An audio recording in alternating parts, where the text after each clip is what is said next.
Walang lukang Dallas Mavericks, walang Klay Thompson. Subalit kanilang pinadapa ang New York Knicks kanina at ito'y kanilang tinalo dahil yan sa apat na mga players nilang tumala ng mahigit 20 puntos para tuluyang mapataob ang Knicks. Sa ngayon mga idol, mayroong kartadang 4-1 ang Dallas Mavericks, 4 wins and 1 loss na walang Luka. Ang kinagandahan lang dito kahit na walang Luka and Klay Thompson ng Dallas Mavericks dahil ay kanilang nasusubukan ang kanilang mga manlalaro na mag-step up sa mga gantong sitwasyon na wala yung kanilang bidaman na si Luka, si Marshall 24, si Irving 23, si Dinwiddie 21 points, si Grimes 21, si Washington 19 points and 10 rebounds. Kung mapapansin nyo, balanse at kalat yung kanilang scoring. Mahihirapan dyan ang New York Knicks na sila ay madepensahan. Kung babalik man sina Luka and Klay Thompson, hindi pa rin yan problema para kay Coach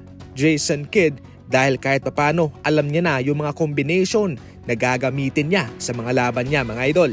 Inamin mismo ni Coach Steve Kerr ang kanyang pagkakamali sa kanilang laban kontra OKC kung saan sila'y nagsimula ng small ball lineup. Ayon kay Coach Steve Kerr mga idol, small ball lineup ang kanyang ginamit sapagkat ayaw niyang i-partner si Draymond Green kay Trayce Jackson-Davis na walang Stephen Curry. Pero mayroon siyang pakiramdam na dapat bumalik siya sa kanyang big starting lineup at ibalik na lang si Kuminga sa bangko kung babalik na si Stephen Curry sa kanila. Kahit nagsimula ng malakas ang Golden State Warriors sa season na ito, hindi maitatanggi na mayroon silang problema sa kanilang lineup considering na hindi pa rin nila maialis ang problema nila sa kanilang small ball lineup laban sa mga kupunang magaling, especially yung mayroong mga big man. Kahit na si Trayce Jackson-Davis na mayroong taas na 6'10" ang kanilang pinakamataas na manlalaro, kanilang pinangungunahan ang rebounding sa unang mga buwan. Subalit ngayon mga idol, yun nga hindi pa rin talaga maisasantabi ang problema nila patungkol sa small ball lineup. Marami na sa ngayon ang nakakapansin sa mga malalarong nanggaling sa Miami Heat mga idol na napupunta ngayon sa Los Angeles Lakers. Unang-una si Kendrick Nunn. Sa Miami Heat, 14 points ang kanyang ina-average pero para sa Lakers, 6 na puntos lamang at nagkaroon ng mga injury.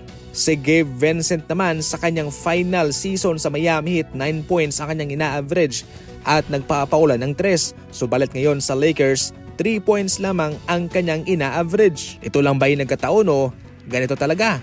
Yung mga malalarong nagkakaroon ng breakout season para sa Miami Heat pag sila'y lumilipat na sa mga bagong team ay tila nawawala sa rhythm. Kabilang sa kanila, isama mo na rin si Max Strus doon sa Cleveland Cavaliers pero kahit papaano mga idol nakapagbibigay din naman siya ng magandang impact doon sa kanila.